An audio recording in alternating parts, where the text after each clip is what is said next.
નમસ્કાર, મારું નામ રવિયા તેજલબેન છે. હું શાળા નંબર 66 રાજકોટમાં એક ભાષા શિક્ષક તરીકે મારી ફરજ બજાવું છું. આજના મારા ઇનોવેશનનું નામ છે પ્રોપ્સ દ્વારા વાર્તા કથન અને વાર્તા નિર્માણ. પહેલાના સમયમાં બાળ વાર્તા એ જ મનોરંજનનું સાધન હતું. આપણી નવી રાષ્ટ્રીય શિક્ષણ નીતિમાં પણ બાળ વાર્તાને ખૂબ મહત્વ આપવામાં આવ્યું છે. બાળકોના પાયાગત કૌશલ્યનો વિકાસ થાય એટલા માટે નિપુણ ભારત મિશન અંતર્ગત પણ વાર્તાને ખૂબ મહત્વ બાળ વાર્તા સ્પર્ધા દરમિયાન બાળકોએ ખૂબ જ ઉત્સાહપૂર્વક ભાગ લીધો, પરંતુ જ્યારે તેઓ વાર્તા કહેતા હતા ત્યારે તેનામાં આત્મવિશ્વાસનો અભાવ હતો. તેમાં આરોહ અવરોહ સાથે પણ વાર્તા કરી નહોતા શકતા અને જ્યારે વાર્તા લખતા હતા ત્યારે બાળકોની જોડણીની ભૂલ, તળપદા શબ્દોનો ઉપયોગ, ઘણી બધી મુશ્કેલીઓ જોવા મળી હતી. આ મુશ્કેલીઓને સરળ રીતે અને બાળકોને ખ્યાલ પણ ન આવે એ રીતે દૂર કરવા માટે મેં આ ઇનોવેશન હાથ ધરેલું. ઇનોવેશનની કાર્યપદ્ધતિ વિશે ખ્યાલ આપીશ. સૌપ્રથમ તો આ પ્રકારનું એક આખું વાર્તાનું સ્ટેજ તૈયાર કરવામાં આવ્યું અને ત્યારબાદ રંગબેરંગી પ્રાણીઓ, પક્ષીઓ, કોઈ પણ વસ્તુ, પદાર્થ એના પ્રોપ્સ બનાવવામાં આવ્યા. આ રીતના રંગબેરંગી પ્રોપ્સ તૈયાર કરવામાં આવ્યા. અને પ્રોપ્સ એટલે શું? તો કે કોઈ પણ રંગમંચની જે ઘટનાઓ હોય, જે વાર્તા હોય એને આગળ વધારવા માટે કોઈ સાધન સામગ્રીનો આપણે ઉપયોગ કરીએ એને પ્રોપ્સ કહેવામાં આવે છે. તો આવી રીતે સરસ મજાના બાળકોને પ્રોપ્સ તૈયાર કરવામાં આવ્યા. એમાં બધા પ્રાણીઓ છે, પક્ષીઓ છે. તો સૌપ્રથમ તો મેં અત્યારે પ્રાણી અને પક્ષી ઉપર વધારે ફોકસ કરેલું છે.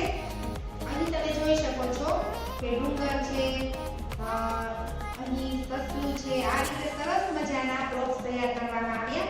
અને ત્યારબાદ જ્યારે બાળકોને વાર્તા લેખન કરાવવામાં આવે છે, સૌપ્રથમ તો બાળકોને વાર્તા લેખન કરાવવામાં આવે છે ત્યારે આ બધા પ્રોપ્સ છે એમાંથી કોઈ પણ 2 અથવા 3 પ્રોપ્સ છે એ વાર્તા સ્ટેજ ઉપર મૂકવામાં આવે છે. દાખલા તરીકે અહીં આપણે જોઈએ તો અહીંયા કાર છે અને સાથે આપણે અહીંયા મૂકી દઈએ છીએ શિયાળ. અહીંયા એક ઘર છે અને આપણે દૂધ લઈ લઈએ છીએ. તો આ રીતે વાર્તા સ્ટેજ ઉપર શિયાળ છે, કાર છે, ફૂલ છે, તળાવ છે અને ઘર છે. આ રીતે પ્રોપ્સ મૂકવામાં આવે છે અને બાળકોને વાર્તા લખવાનું કહેવામાં આવે છે. ત્યારે બાળકો પોતાની કલ્પના શક્તિ, તર્ક શક્તિ પ્રમાણે વાર્તાનું નિર્માણ કરશે. એમાં આપેલા પ્રોપ્સ છે એમાં શિયાળનો ઉપયોગ કરશે, સાથે ઘર છે, કાર છે. હવે કઈ પોતાની કલ્પના પ્રમાણે, કડી પ્રમાણે કઈ રીતે જોડશે એ પ્રમાણે પોતે સરસ રીતે વાર્તાનું નિર્માણ કરશે. અને જ્યારે બાળકો એ વાર્તા બનાવી લેશે ત્યારે એ વાર્તા પોતે બનાવેલી જે વાર્તા છે એનું જ વાર્તા કથન કરશે. વાર્તા કથન કરવા માટે એક સ્ટેજ પાસે આવશે અને જે વાર્તા બાળકે લખી હશે એ વાર્તા પ્રમાણે સરસ મજાની વાર્તા બાળકોની સ્ટેજમાં આવી અને પ્રોપ્સનો ઉપયોગ કરી અને બાળકો સરસ મજાની વાર્તા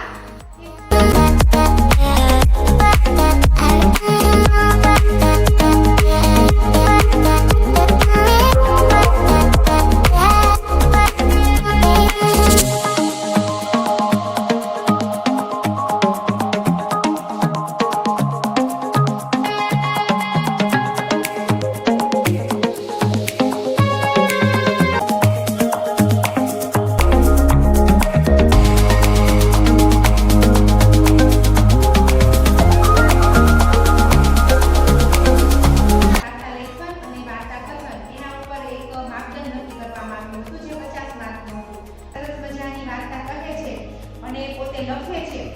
એને કારણે બાળકોમાં ખૂબ જ સારું પરિવર્તન જોવા મળ્યું છે. બાળકો ઉત્સાહપૂર્વક અહીં આવે છે, મારે વાર્તા કહેવી છે, મારે વાર્તા કહેવી છે, એવી રીતે બાળકો અહીં આવે છે અને સરસ મજાની પોતે વાર્તા બનાવેલી હોય એને આધારે વાર્તા અહીં આવીને કહે છે. એનામાં આત્મવિશ્વાસનો વધારો થયો છે.